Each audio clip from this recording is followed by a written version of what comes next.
not nice information we have received during this summer. The EU UN Secretary warned for the first time of United Nations history about a red light concerning our future as humanity. And this red code alert on humanity survey was linked to the IPCC reports. They are publishing actually reports for now, 30, 40 years? And the credential alerts were keeping increasing year after years. We have seen this summer some alerts here around us in Belgium, Luxembourg, France, for different reasons. We have seen a lot of water in Belgium and Germany and Luxembourg, and we have seen a lot of fires in France, Greece, if we just speak about Europe. So that was the bad news. We'll go now through some solutions. And the solutions here are coming from the states, actually. United Nations have started to talk about the subject with global compacts for now 20 years, mostly. And Europe strategy, the Commission, European Commission and European countries are working a lot and moving fast. And if you don't know actually a lot about the strategies of Europe, you will soon. One is directly linked to projects and to materials. If we talk about circular economy, we have strategy that is built since 2015 within Europe, and all countries are developing their own approach, which is really fun because some countries prefer the legal aspects. In France, for example, we have law in application since early 2020. Luxembourg is having his own strategy for circular economy. And I just invite you to read, and Belgium as well, lots of good things going on, Netherlands as well. Just invite you to read the actual country strategies.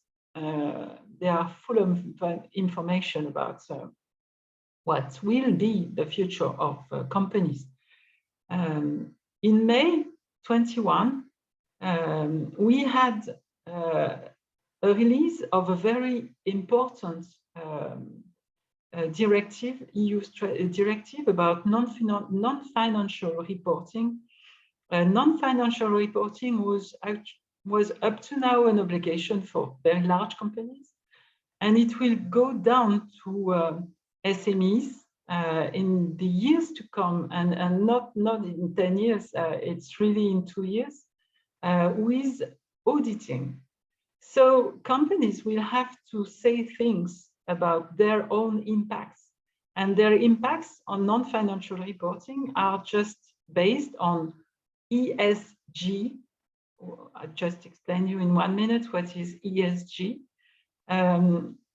So we talk about moving from 12,000 companies to more than 50,000 companies. So it would be a surprise to see one of your companies not moving towards this new regulation. Taxonomy and money will definitely help to go to a very fast adapting world as well, and more resilient. The very fashion world resilience. But we are talking about that when we think about the red alert on humanity. And the last one is the carbon neutrality and the need to keep our planet within a contained temperature. So lots of things are happening which will be directly linked to your daily work in the near year to come, in the days to come, not the years to come. So if we go down to KPIs now, voilà, a few years ago, I would say maybe it's still today, we were dealing with time, cost, and quality.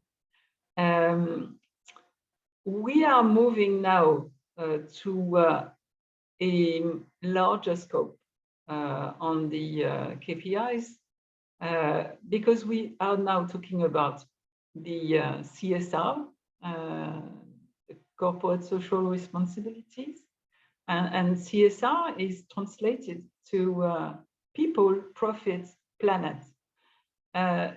People, just social. And when we talk about people, we talk about the respect of human rights, which is a basic, but still lots of things going on. We have seen not so long ago, a few months ago, slavery problems in China with Uyghur. So slavery is still something that is actually concerning, a matter of concern for companies. When we talk about planets, it's straightforward. We talk about what we have as an impact for, I don't know, temperature, the water, the goods, the raw materials. And when we talk about profit, prosperity, I had a few issues with the word profit at the first the first time I saw this word profit, but no, it's really straightforward as well. When we think about being resilient and being there and still actually working in 5, 10, 15 years, we have to be solid and we have to make profit. So we need actually good companies in good health.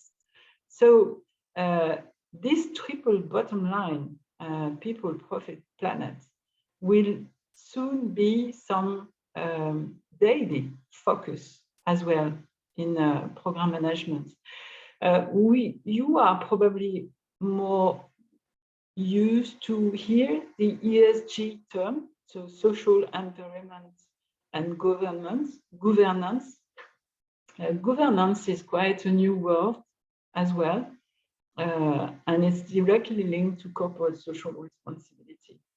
So, so we have a complex world, maybe more complex. And what is really fantastic is that you will have 5,000 KPIs of a non-financial nature. So if you think that you are missing some creativity around your KPIs and sustainable KPIs, we can see that you can make your shopping within 5,000 KPIs. So we'll not go through 5,000 KPIs today.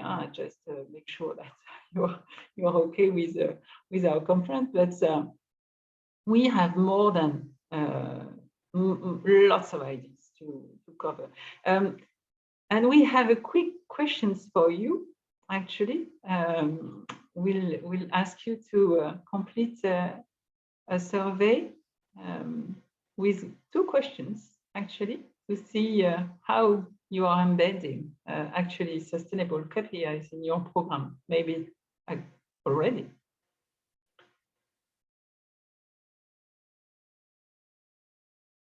Just before going further. Yep. So, Maud, could you please launch the first question? It seems that I have a trouble on my side because there is a kind of multiple connection stuff. Anyway, Maud, I think that you can click on the poll on the first one. That's done. It's in progress. Okay. Perfect. So you are free to ask to the first question, to reply to the first question.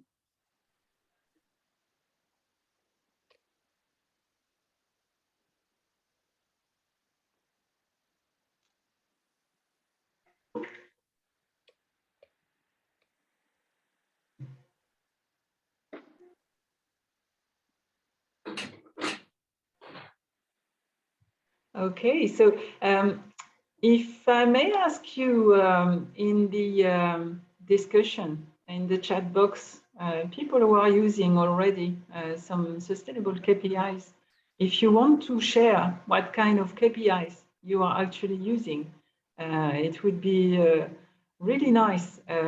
And we can go through them and who can talk to you, or it would be a matter of exchange during our question and answer session at the end of this presentation. So please don't hesitate to share your good experiences with this pool. So, okay, so no surprise, but good surprise. There is actually yes, some yes. But the vast majority is still not or did not yet have the chance to embed new KPIs. And yes, it could be a chance, I think. So we can go further. Maybe Maud, if you can just remove. So now, in fact, after that, you can now, would say, justify your yes or your no by putting in the chat some of your justification. Why yes, why no? So please feel free to put in the chat box your comments. Voilà. So if we continue our journey through the sustainable KPIs, where do we put them?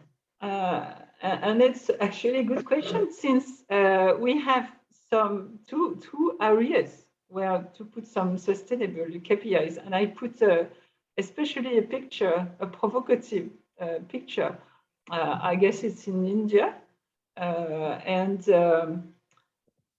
the sustainable KPIs can actually apply as well to program management.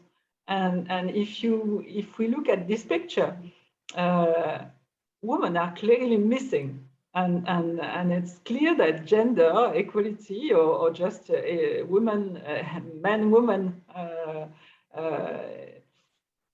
equity in this type of big meetings is an issue. And it would be, as an example, a KPI, a sustainable KPI as well for people. So yes, two big areas where to put some sustainable KPIs directly within the program management. As an example, meetings. What we see here is plastic bottles. We can as well think about the impacts, the environmental impacts on the meetings itself, the mobility type of meetings as well when they are organized, or journeys or travels, travel management. So program management is a field, and especially projects for sure. So we'll now go through few examples of sustainable KPIs you could be using within these three areas: people, planet, profit. So let's start to talk about planet.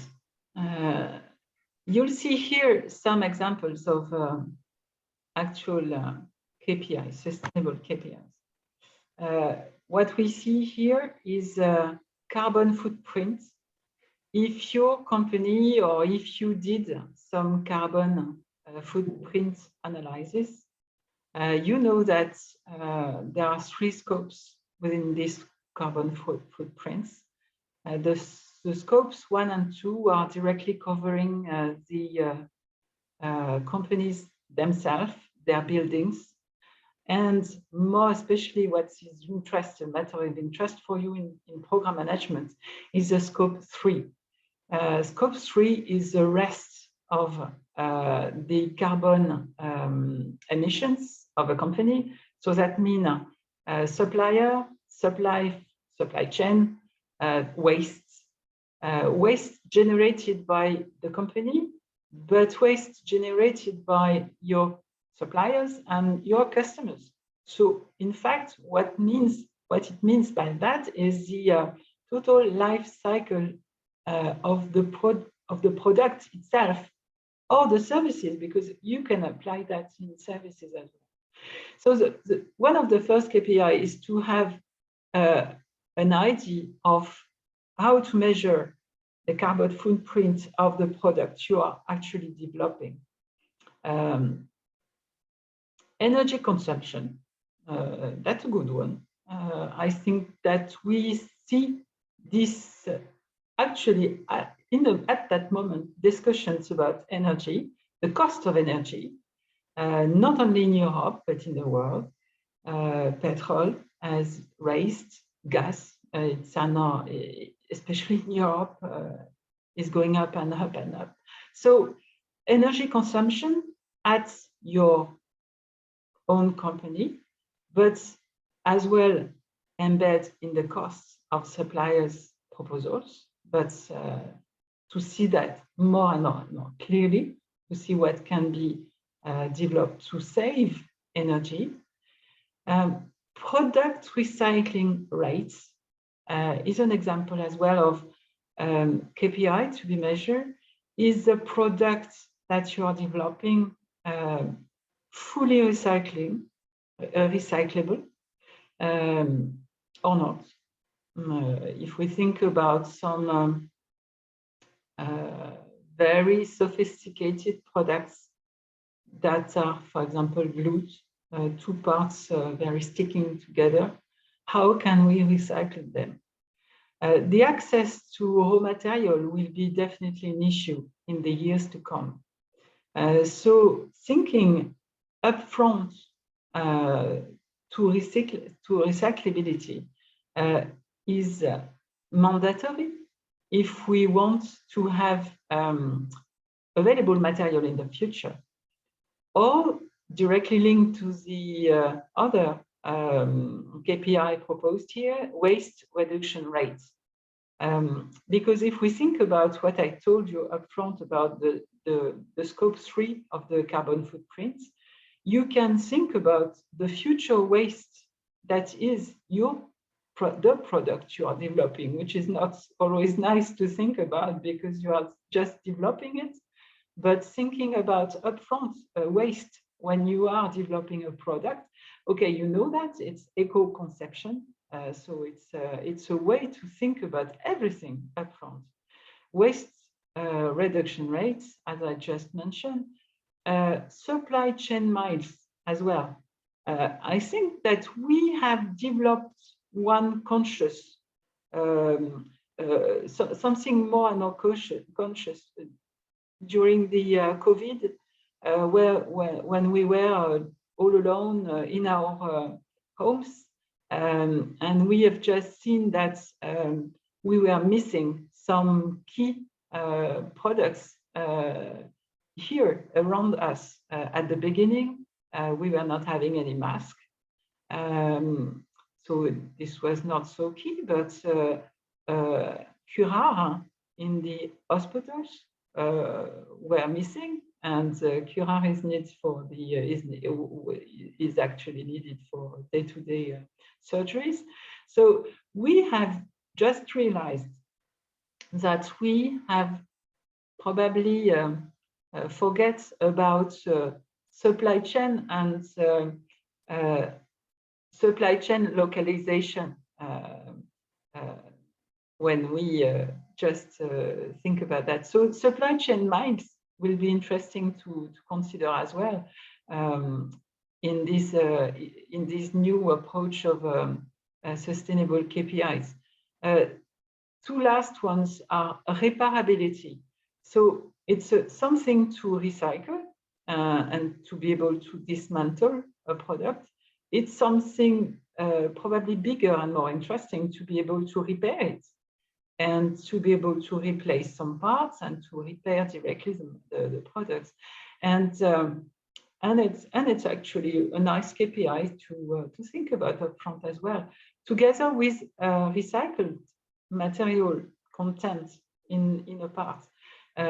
If we talk about clothes, for example, if we just move from big industry through a more day-to-day life, the clothes can contain some or none recycled material. Cotton can be recycled.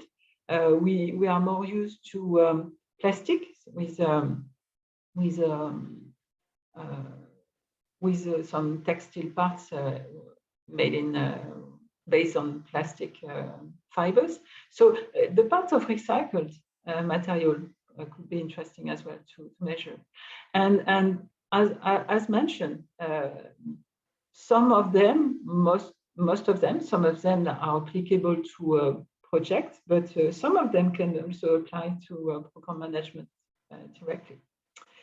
If we move to people KPIs, just to give you more heads up with ideas, then we'll find maybe more classical ones when we talk about suppliers and labor practices, decent work, human rights, gender equity and diversity rates, just as I told you a little moment ago. What maybe we are less used to deal with is anti-corruption and fair competition, employee satisfaction, and training and qualification. Employee satisfaction can apply, of course, in projects, but program management as well. Are people feeling well, working in good condition as well? Of course, labor practices, decent work is probably the biggest one. Usually, we are all very concerned with banning child labor. We can also, we can think about these social issues right directly and upfront. So social ones are not the most easiest one, but probably the most straightforward. When we think about social, we usually think about very far away company. We just think about China and Asian companies. If we think about more local issues, we can have as well questions about extra hours. For example, if we work within the building industry, and it's always interesting to see if it will be some kind of questions we can ask as well to our neighbors. So people KPIs as well as some interests, prosperity as well, and here we are directly in the financial KPIs that you are probably using frequently, but to see the question of cost differently. And here we are talking about the total cost of ownership. Total cost of ownership is not only the price you pay to buy a product, it's the total cost of this product through its entire life. As an example, you buy a printer and you embed within this price the cost of energy, okay, not a lot, but the cost of the cartridge that you are buying all along the life of this printer, and it changed completely the view of the actual and true cost of the product. So total cost of ownership is as well a good way to move away from low price and to move away from only, yes, price focused when you talk about buying something. The cost savings directly linked to what you will spare. That's what we are calling cost avoidances. And it's always interesting to capitalize and to mention the cost savings you will be able to demonstrate. Additional revenues is directly linked to a marketing effect of selling more so-called green products or more sustainable products. There is a potential for actual revenues for companies, and definitely growth of gross margin, which is probably more difficult to add in project management. But we see new ways to calculate prosperity and to add some prosperity KPIs. I could add probably one, which is the cost of carbon. If you add this carbon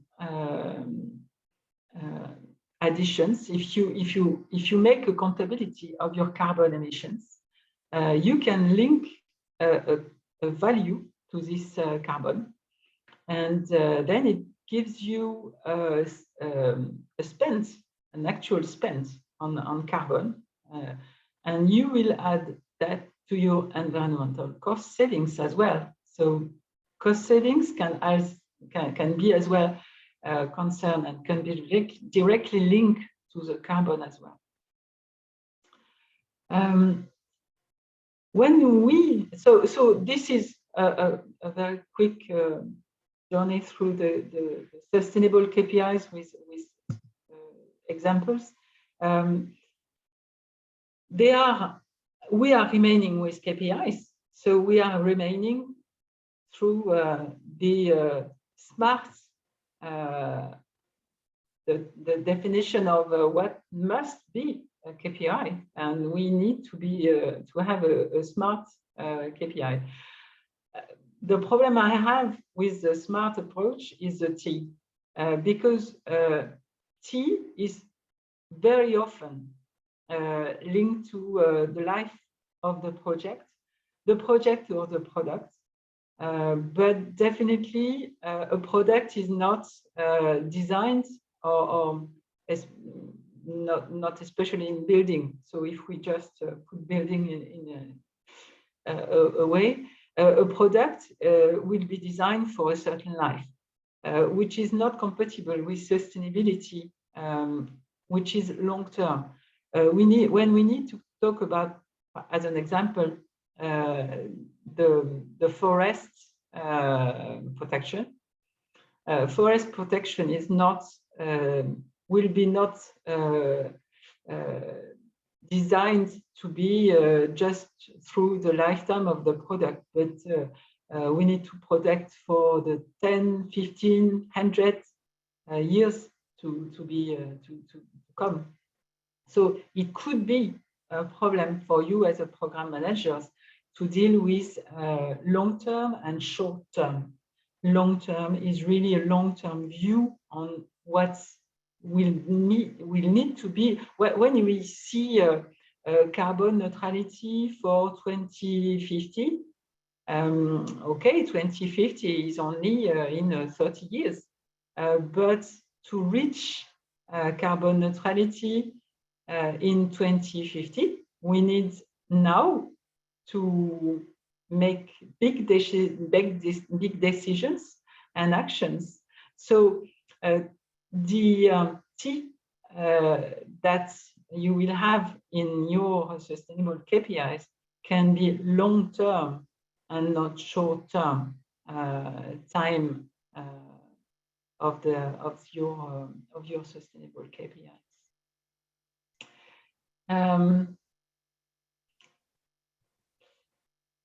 For the big challenge I see for all of us and for you as program managers are four. There are many more, but I would say mainly 4. The first one is to guarantee a wide access to more knowledge. Sustainability, I don't know why, is not in all scope of training that we are receiving in companies or even at school. In school, sustainability is maybe because it's a wide subject. Is not something that you will ask first when every year you will think about your next year training protocol. When the human resources ask you, okay, guys, what you want to receive as a training for next year, you will maybe not think about sustainability subjects. But as you have seen since the beginning of our conversation, big subjects are around us and you. And if you want to tackle a straightforward subject for your day-to-day and future program and 20 and your programs to come, just think about the 2 big ones that European Commissions have decided to focus on, which are circular economy, and the second, which is carbon. So I would say that if you get more knowledge about these two subjects, you will be able to answer more clearly to the precise questions that you're, maybe you have already a CSR responsible or heads on in your companies, or if you don't have, maybe your director is issuing a non-financial report, maybe this year or next year. He will ask some questions for you, and with these 2 kind of new knowledge, you will be able to be very precise in what you have done so far within your program to reach more sustainability or more sustainable products. The second one is that we are diving in a very complex world. A very complex world for political reason. When we observe the tension between US and China, can we still continue to ignore that it can directly affect the deliveries of the product?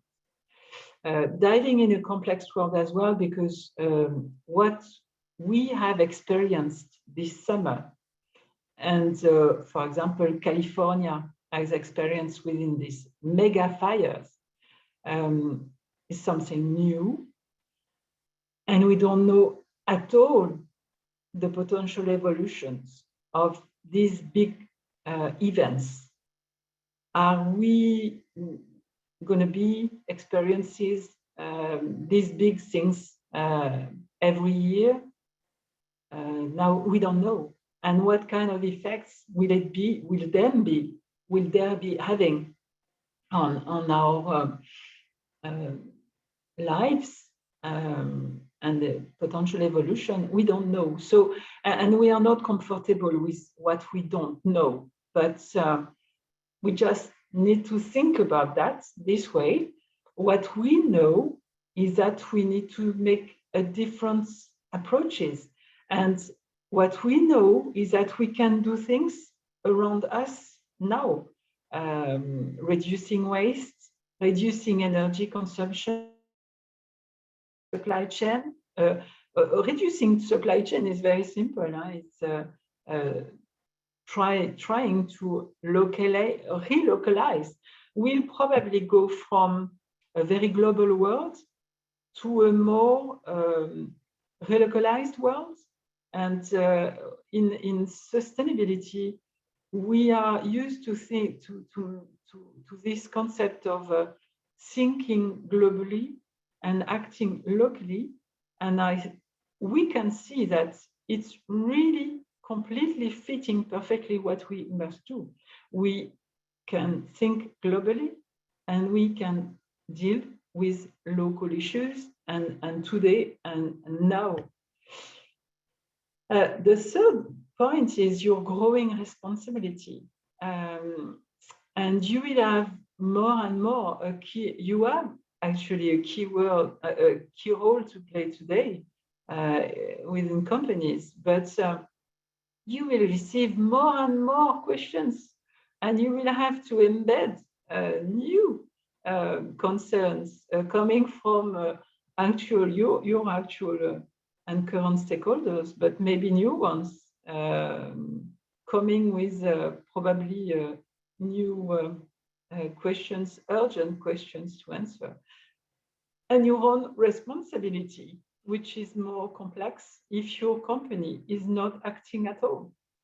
If your management is not acting at all within this new scope of sustainability, and that you feel that you must do things. And it's not an easy discussion because when a company is not moving and actually you see others moving, benchmark can be an actual good way to motivate your management, but you probably will have to handle a new role of people who will put a light on a new subject within the company. So your key role is a big challenge as well. With more knowledge, it will be more easy as well. And we will continue to dive within paradox. The society and the way we need to have this society adapting to our new world, new coming world, is probably not adapted to what we have as offers to consume, to buy. So paradox will be all around us. We want everything, but we have to change everything, which is something that we are probably not completely ready to tackle. And so that was the main subjects and discussion I was proposing you for today. I won't leave you without some references to go through if you have not yet discovered these topics. The first one is to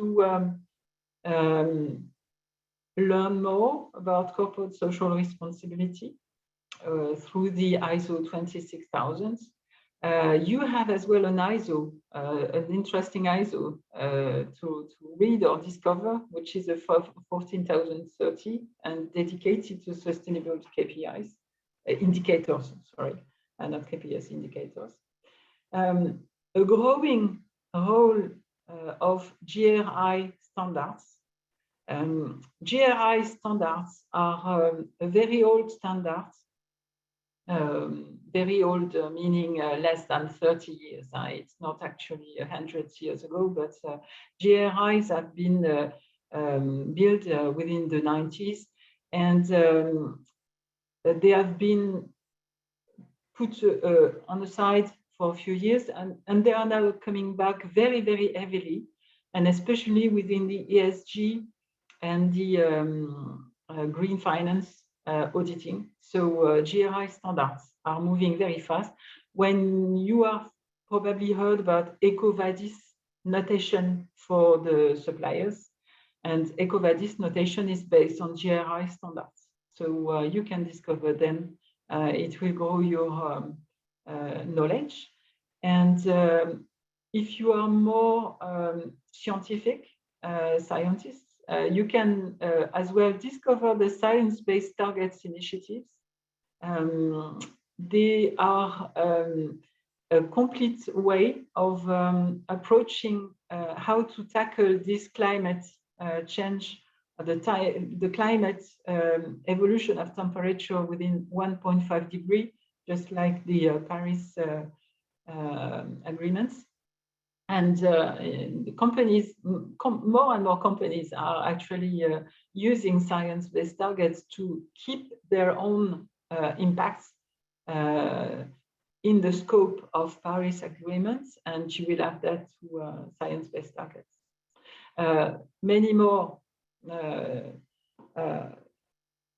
things to write or to discover, but with these ones, you will be already well equipped. And so I think that we can now handle some questions. I don't know if there are some. Maud? Thank you. No, there is no question for now. I don't know if someone has any question and would want to ask it directly. Otherwise, we had some comments regarding the question you asked before. I don't know if you want to comment on them. Maybe we can read them together, or if I can go through them, and we have forgotten a quick survey we were supposed to have at the end. So yes, maybe I can. I can share it. Yeah, go for it. I'm sharing it.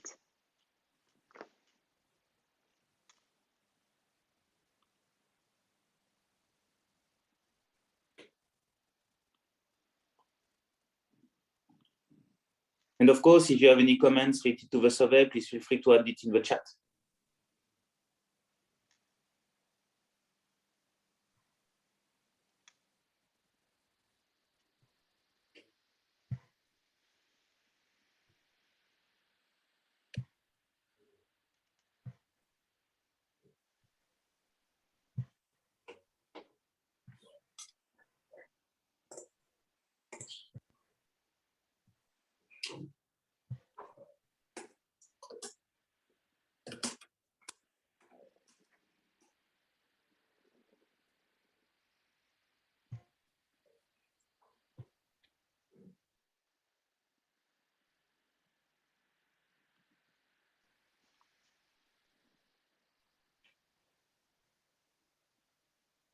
So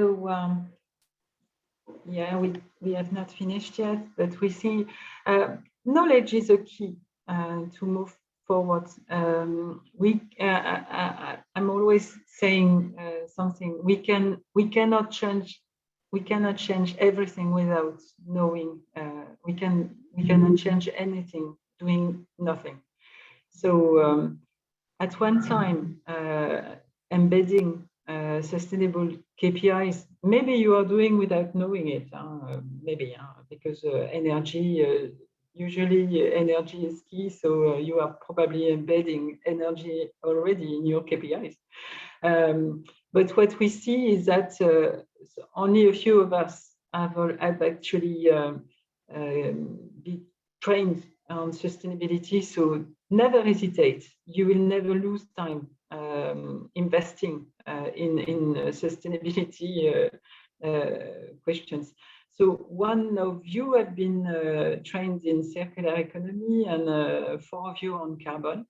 So this is good because these are the key subjects, and I'm just discovering. I'm discovering at the moment the answer to the pool with sustainability. I don't know if one of you want to speak about his experience, his own experience is it easy or not to tracking information? I think it's a challenge. The access to information, the access to proof elements will be a real issue.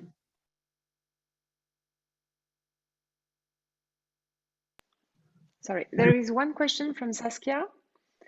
She asked, how can we accelerate the education of the public? Do you have any ideas? And what can we all do to accelerate the education? Thank you, Saskia.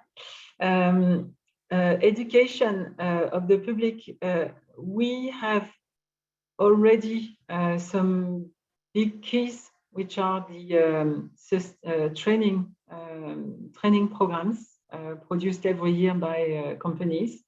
So the first thing is to ask human resources to increase the sustainability training content to be offered to the employees. This is a big way of accelerating the training. And in school, high school, is to just it begins to be better. What we need to consider, it has to be a subject included, directly embedded in all the rest of the subject. It's not a side subject. Sustainability should be something that we have in all matters that are taught. For example, when we think about international sales, we should have a sustainability subject. When we think about customs, when we think about raw material, recycling, every subject should be linked to a sustainable subject. There is lots of offers, and when you see, for example, in Luxembourg, the lots of proposals of sustainable trainings, lots of sessions, but they are not always opening because of a lack of interest and lack of registrations. So we have all a big role to play here to ask more and more to the HR to make that a big topic within the companies. Primary school, you are right, primary school, but I think that the question is what else after? When we see all the kids, they are very good at sorting waste.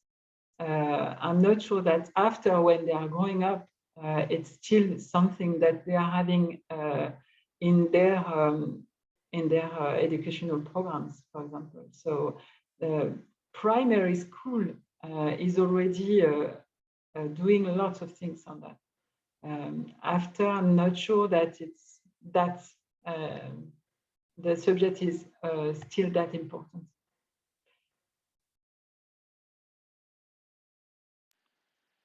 Thank you. Any other questions or comments?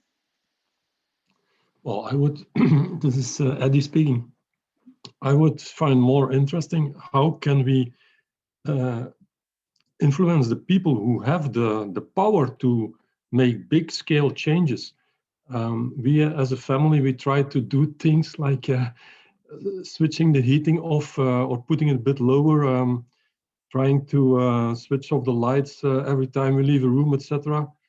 Go with your bike instead of your car. But it's so pathetic if you think about the big polluters that have to be addressed, like the airlines and the industry. And I would like to see more action in that field, maybe also from an organization like PMI on these organizations, because after all, as a citizen, your impact is very limited. As citizens, we have a huge impact when we all move together. That's for sure. If we were 50 million doing the same thing at the same time, we would be making a big difference. The only question is that we feel sometimes very alone in our day-to-day actions. We see good lights. I mean, from a personal standpoint, we see more and more offers. For example, when we are making some shopping and we don't want to have packaging, we have the choice now to buy things in bulk and not without packaging. this is why I was encouraging you to read the strategies that have been written by your countries. And we have an enormous chance to live in Europe where for sustainability issue, Europe is clearly leading the rest of the world.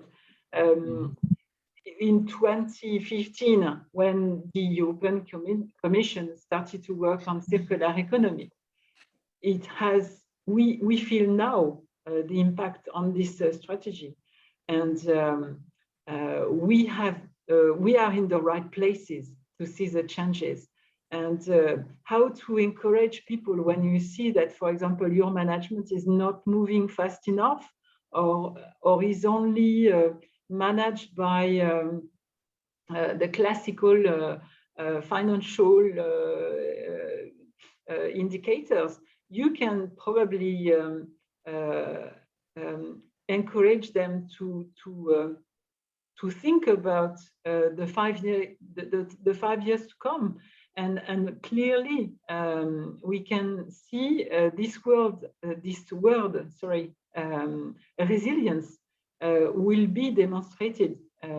What the companies who are not moving at all will not be there in 10 years.